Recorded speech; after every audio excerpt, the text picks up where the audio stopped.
ये जी दिन का 11:30 बजे का टाइम है। ये दिन को अंधेरा हो गया। ये क्या हो रहा है? ये दिन को ये क्या हो गया भाई?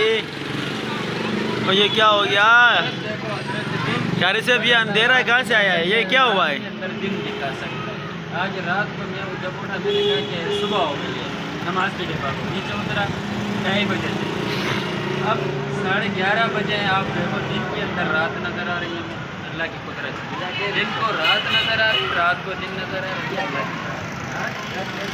ये टाइम दिखाओ, टाइम क्या हुआ? मोबाइल में टाइम दिखाओ। तकरीबन 11:30-12 हो। उधर मेरा मोबाइल चार्जर पे लगा, उधर से मैं मोबाइल उठा के वो शायद वो टच मोबाइल ले आओ बड़ा।